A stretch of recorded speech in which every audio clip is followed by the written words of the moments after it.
recap. So in stanza 80, Odin says, "What you ask of the runes will prove true. They are gifts of the Aesir, made by the gods and painted by Odin. You'll learn best with your mouth shut." So this week we're getting into a little bit more wisdom from Odin. We'll be in between the Havamal proper 1 through 80 and where the Lodfafnasmal starts at 110. Or really 111. So we've got some really cool stuff in here. Some of this is kind of like the archaic stuff, so we'll dig through it a piece at a time. The great thing is, as always, this isn't really considered like a sacred text that must be hardlined to. Like we talked about last week, it's more along the lines of just good advice from, or generally good advice from a well-meaning friend. So stanza 81, don't praise the day until it's night. Don't praise your wife until she's buried. Don't praise the sword till after the fight, nor your daughter till she's married. Don't praise the ice until it's crossed, nor the L until you're sloshed. Nice little rhythmic thing. Chop wood when the wind blows, row your boat on the sea. Court a lover at nighttime, for the day has many eyes. Value a ship for its speed, a shield for its protection, a sword for its sharpness, and a woman for her kiss. So right away we see, so like in 81, it's more along the lines of basically what's our modern day saying, don't count your chickens before they hatch type scenario. Just be careful of like the praise that you give to certain scenarios that are still up in the air. It's not certain, right?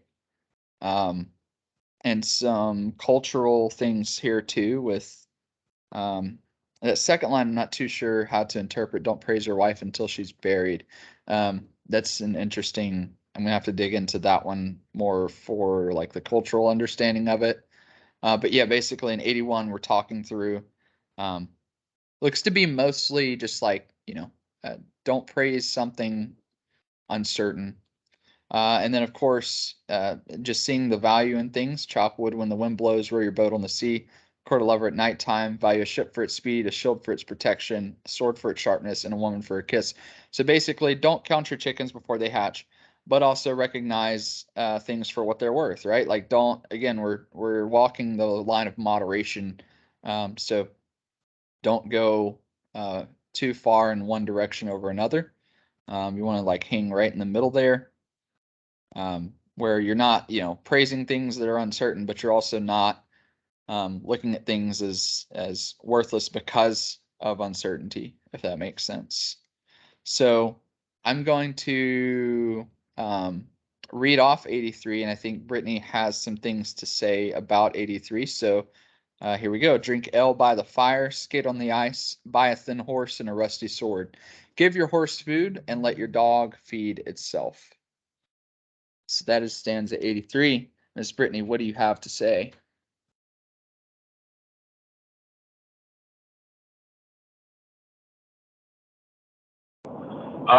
She may have had the number wrong because that's not the one that she was wanting to talk about. So nothing on Okay. this one. All good. I did have a thing though on the past couple verses though. Go ahead. I kind of find just in the advice category, the word praise almost feels like off slightly. Like it feels more like it's cautioning you to be boastful about something before it has served its purpose. It's kind of the thing of you don't know, like you said, being cautious and handing out praise. But I think a better aptitude would be boasting versus just giving praise. If you have a sword, but it's never seen battle, and you're like, well, this is the best sword ever made, and then it snaps in half because it wasn't heat treated right, but you didn't know, and you end up dying from it. I mean, it's probably not the best sword ever made. And our relationships with people always change. So don't be boastful of your wife and say there's none better when she might leave you because you're a piece of shit. All along those lines, like, I think it's a lesson in not only moderation and caution, but also humility. I can definitely see that. All right, so we'll do it this way. I'll read, and when we're at the spot, let me know. So, getting into a little bit more archaic stuff doesn't necessarily fit our perspective today in stanza 84. Let's see here. I'm reading from Crawford's translation, but let's see what Bellows has to say, and then we'll hop over to Crawford. 84, a man shall trust not the oath of a maid, nor the word of a woman speaks, for their hearts on a whirling wheel were fashioned, and fickle their hearts were formed. Crawford says, no man should trust the words of a girl, or anything a woman says. Women's hearts are molded on a wobbly wheel. Deception lurks in their words. So we have like a little jab there. It doesn't really fit the way we view people today. We know and understand that fickleness, deception knows no gender. So let's see here. Aha, yet another passage on trust. So 85. In a breaking bow or a burning flame, a ravening wolf or a croaking raven, and a grunting boar, a tree with roots broken, in billowy seas or a bubbling kettle, and a flying arrow or falling waters, an ice new formed or the serpent's folds, and a bride's speech or a broken sword, and the sport of bears or in sons of kings, and a calf that is sick or a stubborn thrall, a flattering witch or a foe new slain, and a brother's slayer, if thou meet him abroad, in a half-burned house, and a horse full swift, one leg is hurt, and the horse is useless. None had ever such faith as to trust in them all. So basically, we're going through some juxtapositions describing certain elements of nature. And if we're seeing, so like a rootless tree, a boiling kettle, a flying spear, a sick calf, corpse on the battlefield, your brother's killer, even if you meet him in public, a half-burned house, a horse that's too fast. Basically saying, may you never be so trusting that you trust all these things. So a word of caution for us here. In 89, let's see here. If we could jump in real quick, it was 84 was the one that she wanted to talk about. Go ahead. Yeah, just talk on mine. Okay. Thank you, Tim. I'm sorry, I'll make it quick. I just wanted to say, first of all, obviously I can't speak for all women. I can't and I won't. My individual perspective. But I felt like it was a valid one because I am a woman. So, to the point, this person from a long time ago, I think it was a pretty common idea of the time that women were considered lesser than, it's just a different time. But we as a people now, we have the advantage of being more progressive. And I don't think that our ancestors or our forefathers or our gods would begrudge us for having a more modern perspective on this. We don't have to embody an outdated ideology for the sake of being accurate. We can look at that stanza and see how much we've grown as people. And we're much more equal. We see honor as a valuable trait and more. And I think that's something for us to be really proud of. It's something that should encourage us to keep moving towards being a good and accepting community. And that's really all I wanted to say. Thanks for giving me a chance. Yeah, absolutely. Growth, change, and of course, the great thing is that it's loose. The words, the book, the belief about it. It's not hardlined. It's not dogma. It's not, something that you have to take 100% of. I think there's definitely some good thoughts in here, but Yeah, 100% support that message. Growth and change is something to be proud of, especially when we use our wits to, grow for the better. I think that's fantastic. Absolutely. Let's see here. So in stanza, looks like we have 89 and 88 backwards. Let's see here. Okay. Stanza 89, hope not too surely for early harvest, nor trust too soon in thy son. The field needs good weather, the sun needs wisdom, and oft is either denied. Um, so the love of women, fickle of will, is like starting over ice with the steed unshod, a 2-year-old restive and little tamed, or steering a rudderless ship in storm, or lame hunting reindeer on slippery rocks. Let's see here. Again, seeing things for how they saw them, right? Just like that, those long paragraphs of dichotomy, being able to read face value and making wise decisions in light of those, right? Selling a ship in a wild wind, not the best idea. Trying to catch a reindeer on foot after the mountains thaw, also not a good idea. So being able to read the situation and act accordingly is what I'm reading out of here. And we're getting into like some more, at this point in stanza 91, we go into a little bit different, right? It's Odin's love story. So let's dig in and see what we can find. In stanza 91, Odin says, clearly now will I speak, for I know them both. Men false to women are found. When fairest we speak, then falsest we think. Against wisdom we work with deceit. So the great thing is even within the Havamal,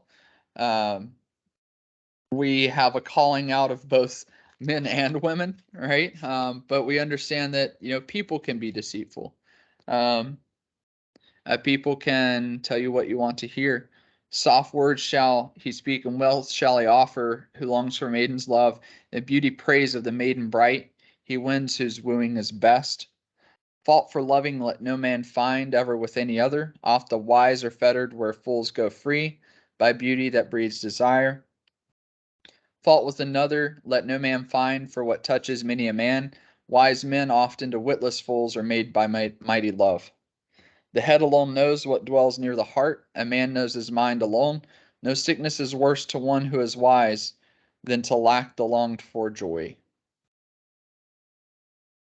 So we've got a little bit of a device here about being cautious with love. It definitely has its place. In these stanzas, we see that Odin is saying basically, I know both women, men and women. Men lie to women. Women lie to men, as stated earlier. We speak most eloquently when we tell the biggest lies, right? Make up nice, fancy words that people want to hear. Doesn't matter whether you're a man or a woman, people do it. And he's got some words here for people that would consider themselves wise. Don't mock someone else for falling in love. Love sickness often strikes harder on a wise man than a fool.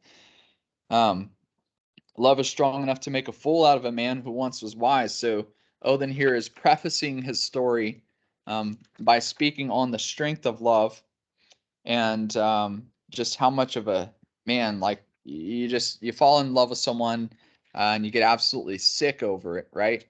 Odin says not to mock that person. And I definitely would agree. I mean, when you have such strong feelings for another human being, man, it can make you do some silly things. Sure can. So Odin says in stanza 96, he brings us to his love story. And this found I myself when I sat in the reeds, and long my love awaited, as my life the maiden wise I loved, yet her I never had. Billing's daughter I found on her bed in slumber bright as the sun, empty appeared an earl's estate without that form so fair. Oh, then again at evening come, if a woman thou wouldst win, evil it were if others, then we should know of such a sin. And the nice thing about the Havamal is a lot of it's alliterated, and some of it even translates to rhyme over in English, which is really, really cool. Just a little side note there. Stanza 99, away I hastened, hoping for joy, and careless of counsel wise. Well, I believed that soon I should win measureless joy with a mate. So he's pursuing someone. So came I next when night it was. The warriors all were awake, with burning lights and waving brands. I learned my luckiest way. It gets a little muddy there, so we'll hop over to Crawford. Let's see here. That last stanza there, stanza 100. Yep. But when I came back that night, there was a good company of warriors awake and ready for me. With burning flames and torches held high, I was shown my miserable way out. So he's referencing here. It's funny because, prefacing with the deceit makes this even a little bit more humorous.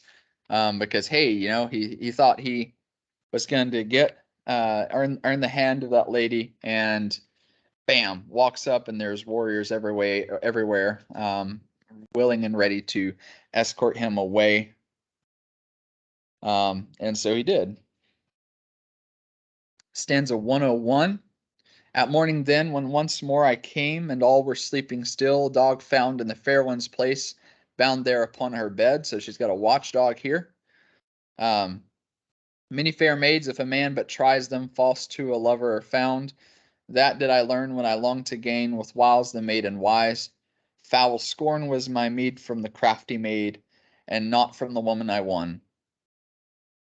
So basically here in 102 in Crawford, there's many a good woman. If you get to know her, who'll change your mind about a man.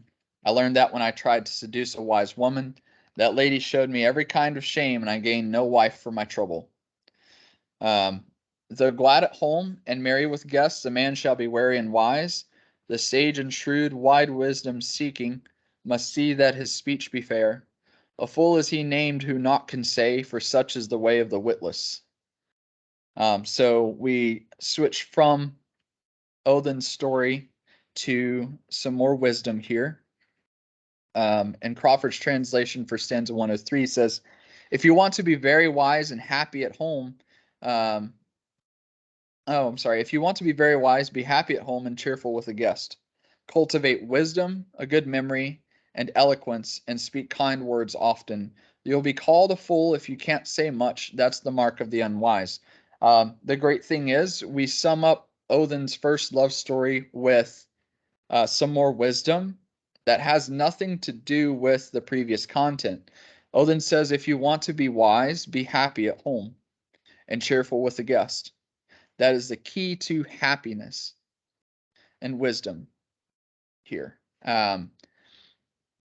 What he's charged us to do here is, I guess would be a description of being cheerful with a guest, is to cultivate wisdom, right? Share knowledge, a good memory, eloquence, speak kind words often. It's a little bit more formal, but I think there's definitely some wisdom to be found here. We know that wisdom is found in other people, right? So, yeah, if you're cultivating wisdom, that would make you very wise as your guest as well. A good memory, right? We've got some sparkles of that through the prior Havamal passages we've gone through. Specifically, one that comes to mind for me is how the path to a friend is a short walk, and the path to an enemy is a very long and crooked road, no matter how short the journey. So yeah, good memory on gift giving, good memory on sharing wisdom, eloquence, right? Want to maybe use some wise words, right? Eloquence being, formal speech here is what I'm interpreting it as. So in our formal speech, right, use wise words. Have your wits about you with conversation. Speak kind words as often as you can. You'll be called a fool if you can't say much. That's the mark of the unwise. So if you go to someone's house, or if you have a guest over, and you can't talk about anything, right? We understood in the previous passages here from the Havamal that, someone who's wide traveled has much wisdom. Don't be showy about it, but your fair share of words, get them in there. Again, taking a moderate approach. If you are on like a critical part of that spectrum where you have nothing to say, that is an earmark, an indicator that you do not have wisdom. You can't speak on much, right? You're holding your tongue because you would be foolish, right? So just some words of wisdom there.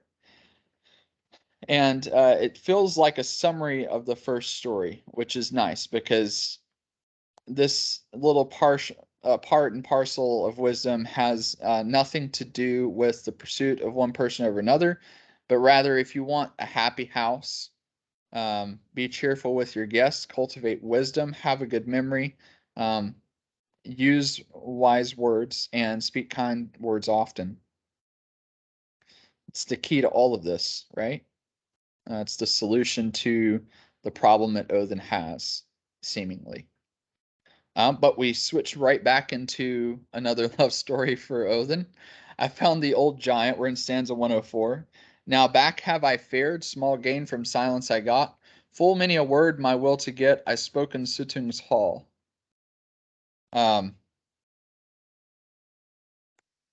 Let's see here. Yeah, I'm just going to go ahead and read. Crawford's translation here actually seems to give a little bit more life to that passage there. I visited an old giant, and now I've returned. I didn't stay silent there. I spoke many words in support of my cause at Suttung's hall.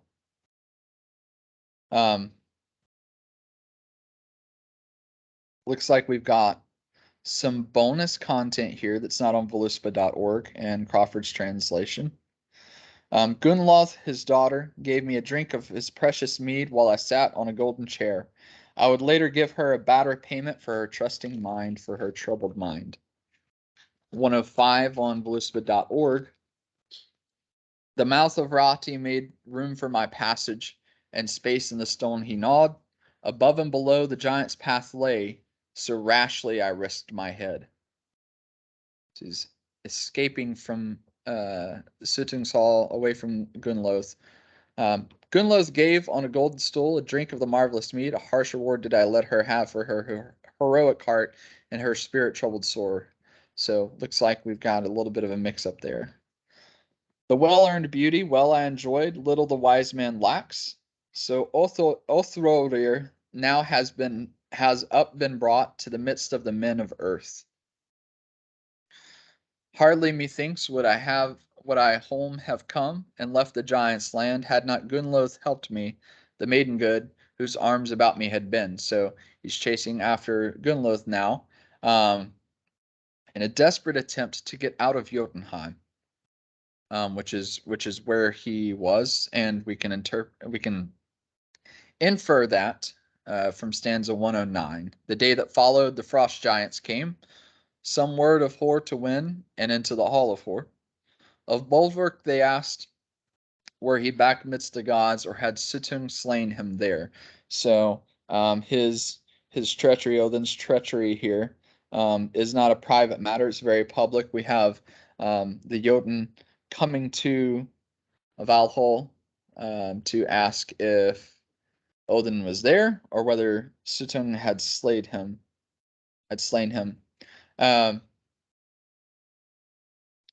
So definitely yet another failed attempt at gaining a wife on Odin's part, and a very risky escape through Jotunheim, through a disguise, and that's mentioned in another book, regarding the meat of poetry. So definitely would recommend looking into that one too, because it's a pretty interesting story as well. It's kind of a more fleshed out version of what we just read through. It's time to speak. Let's see here. Stanza 110. On his ring swore Odin the oath, methinks, who now his troth shall trust.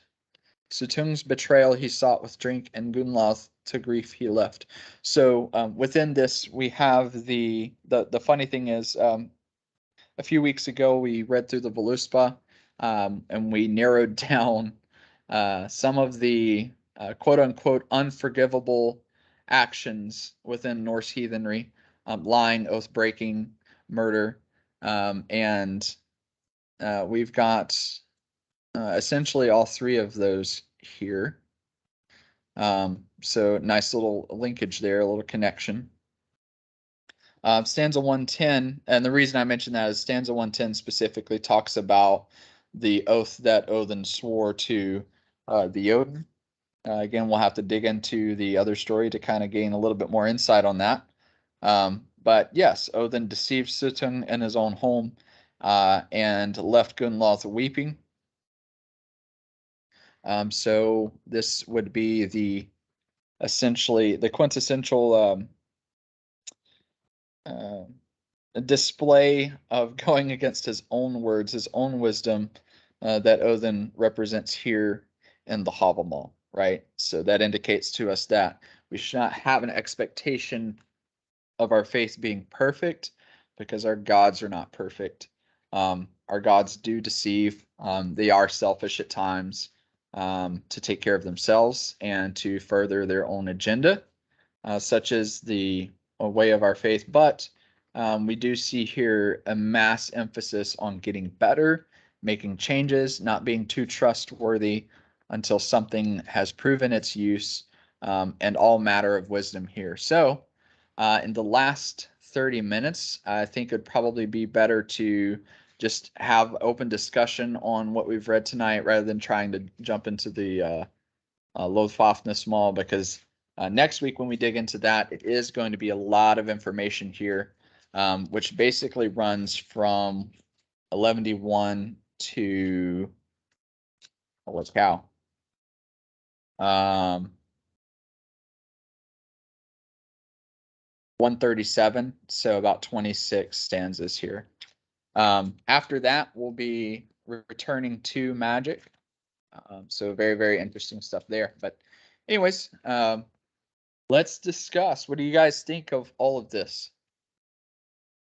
What do y'all think of all this?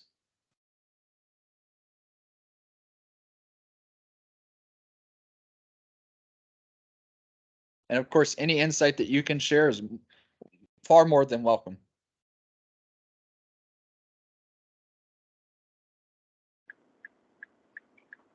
I know one thing that I kind of see, and it comes back to like the 83, 84, and the what appears to be like an inherent mistrust of females in general, is something that I think you can glean more insight out of than just taking it at face value, where I think it's kind of a reminder that women are a lot more mentally complex than men in a lot of times, just by a biological structure. It's something where, it's not necessarily a matter of intelligence, it's a matter of your brains work differently. I read a book a very long time ago that's always really helped me with kind of talking with people and understanding how their processes work, where it basically compared their traditional female brain to the traditional male brain, saying that women are like spaghetti and men are like waffles, where men have a lot of difficulty transitioning from, feeling to action to various tasks, and they need time for transition, versus the typical female brain, like, naturally flows through these different things, and they're all very interconnected. And what doesn't seem to make sense a lot of the times for a man and can often be seen as deceit or untrustworthy to the unknowing is really just a different way for your brain to work, and acknowledging those differences is highly important because you end up seeing like the different sides of things and you can work better together. And I think obviously just inherently don't trust all women is not a great way to fucking say that, but I think there is some values that you can find for both sides in the differences besides just like throwing them out because they don't make sense to modern sensibilities and that kind of thing. Yeah. I can see where you're coming from with that too, because it's, it's not, and the great thing is even within the Havamal, they're not singling just women out. Although he does have more to say about that. But it talks about how, men can do really crazy things for falling in love. And that men lie to women. Right. So I like the kind of even-handedness of it. Well, I think that's one thing you can see is in that stanza that mentioned, men tell their biggest lies when they're trying to impress a woman. And I think that's clearly evident if you've ever gone to a public bar. You can it reeks of it, of just everyone's kind of putting their best foot forward and trying to hide their broken one behind their back. So I think it's very valuable, and I also agree that having it be not single-sided is very important. Yeah. There are differences, I would agree, and the great thing is like, we can acknowledge those differences. I would be more interested too to kind of like, I would challenge you all to look into the behavioral aspect behind what, like the contextual behavioral, like what's going on behind the scenes with the different types of deception too, because on one, it's describing men as incredibly prideful and boastful to the point of like lying. And I think the one where he's calling out women is more along like the love story side of things, right? So like there's different behavioral things that they're calling out, but they're not mutually exclusive. Like we can know that in 2022. I think it's more along the lines of like what men and women are really good at deceiving with, or how, or why.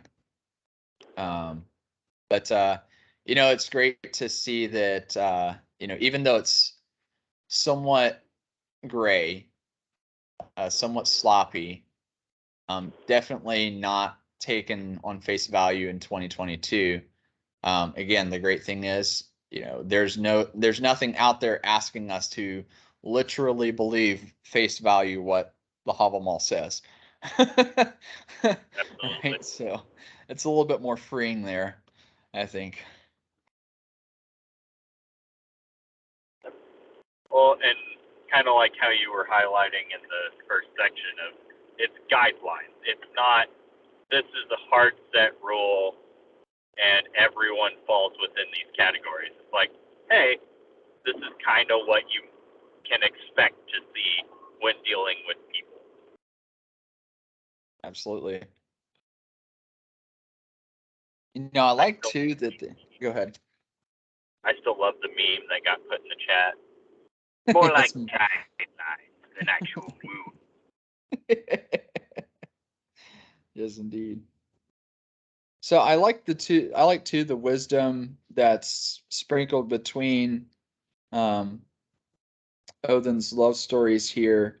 I particularly like how that it lists, like, just in case you were curious, right? Like um here's a long list of things that you should not 100% trust. I like that. That's pretty interesting. It's very detailed um, in, how they break this down, right? But, the warning to never be so trusting that you trust all of these things, right? Implies here to me a level of trust, right? These things are inherently useful or inherently good at something, but have an action associated with them that indicates the potential for um, breaking down what use they have or being conflicting with the use that they have. Like one night old ice, right? There's an aspect of uncertainty with that warning there. So I think that's really, really cool that they have I'm sure in the Old Norse text it would be alliterated. So this stanza 85 and 86 and well, really stanzas 85 through 88. Yeah, 89. It's really interesting because it's written in a way that if you look at it, you can kind of tell it was meant to be alliterated. So this would basically be like in the Old Norse text would most certainly be like something that would alliterate, so similar to rhyming, but very popular in the time. So, but yeah, you've got like a nice little easy to remember list here about things that you shouldn't trust, and a warning that you shouldn't be so trustworthy that you kind of brush over something's use by something that it could potentially conflict its use with. Let's see here. Britt says one translation, can't remember which one, specifically mentions maidens as opposed to women who are more experienced or proven to be trustworthy. That could allude to using caution with people who are less experienced in general, not just women, younger, not proven, etc. I agree. I agree with that too. Yeah, Yeah. I can see that. I I think go ahead, Ben. I really interesting and cool point. Absolutely. In the translation on voluspa.org, it does specifically use the word maidens instead of like just women in general. Yeah, a maiden would be someone who is significantly young, inexperienced at life. Yeah, and it doesn't apply to just women. Yeah, it could definitely be more along the lines of, experience. And that goes hand in hand with the content that we've studied so far, with a heavy emphasis on wisdom, gaining wisdom, the moderate approach to expressing that wisdom. Yeah, would definitely, I can see that. That's actually a really good point, Brittany. I would be interested to see what the actual word that's used in that context is and what, like, it would be a more direct translation to. Is it more of a, like, is it a word specifically for a young person, or if it's just a generic? I'd be interested to see that, but I don't know Yeah. kind of. So there is a version of the Havamal out there. I have it purchased because I was consulting the actual words that were used in the original text for rune writing. But it unfortunately is not in English. So you have basically one half of the book that's the original Old Norse text, and then the German translation of that. Right. So would definitely seek that out as a resource because it has, and then of course, like Dr. Crawford has YouTube videos where he reads through and translates live, but just to have like a physical copy, probably not a bad idea. But Dr. Crawford does go through similarly to what we're doing here, like providing commentary on it from a academic perspective. So maybe something to boost yourself along with. But he reads through the Havamal, like through the actual Old Norse. So it might be even cheaper than trying to find a book. But yeah, definitely an interesting point.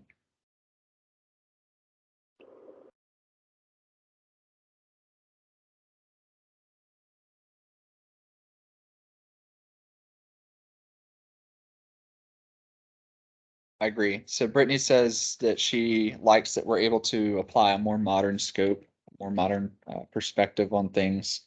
Yeah, absolutely, Brittany. I think when you look at the cultural history of the time, um, it's put into a significant binary and historical gender norms. So I think that is where our perspective is coming from, looking at the content face value. But again, as things change, as we understand more about our world and being respectful and inclusive of other people, I think being able to apply, a modern perspective on it is definitely a good thing because this book is extremely old. So, yeah.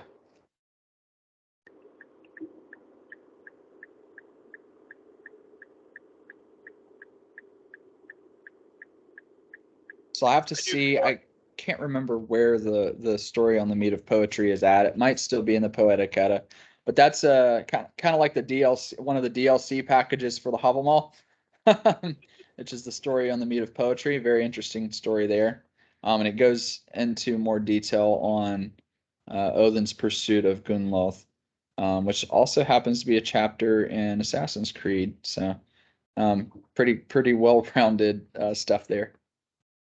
Yeah, the DLC, exactly. It's the DLC for the Havamal. Um, let's see here. So, I'm trying to think of anything else. Let's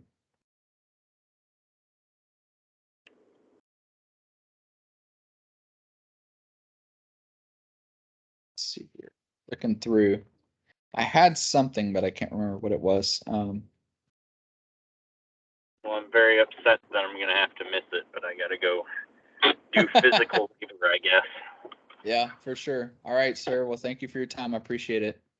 No problem. Good talking with all of you. Yes, indeed. Bye. Bye.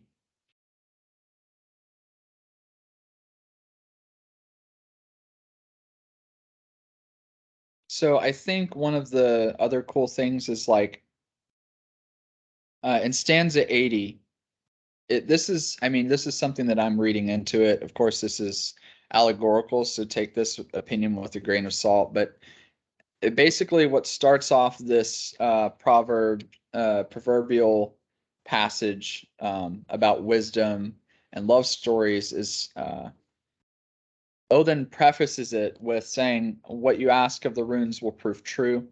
They are gifts of the Aesir made by the gods and painted by Odin. You learn best with your mouth with your mouth shut." And then he goes into the wisdom here, right? So this is definitely like until we get to the Lord Fafnir Mall, this is something that Odin would ask that we take seriously, read into, revisit, meditate on. It's something relative to his dealings with the runes, is what I'm reading into this is a place of runic wisdom, maybe relative to rune casting, not too certain just reading into it. But this little passage here is something that he wants us to take into consideration, revisit, meditate on. This content here is magical, and we can get a good glimpse of that from 85 to 89, right? So definitely some good wisdom here. Again, revisiting dichotomies, revisiting moderation, definitely some typical Havamal stuff, right? Moderation, moderation, moderation, moderation. That is the message of the Havamal. I had a thought on one of them. I was in some thick traffic on the spillway, but I don't remember what number it was, but it was get a sword for its sharpness and a boat for its speed and all of that. And like what I get from that is telling you to be practical, like practicality, and not to be flashy and ostentatious, and just get things for their function and their form. Absolutely. Yeah, and I liked it too because it's paired along with that passage about not being so trusting that you trust all of these. Um, Again, and then flipping back onto, praise the sword for its sharpness, a ship for its speed. Right in that line, right? It doesn't have to be perfect; it just has to be enough. Absolutely.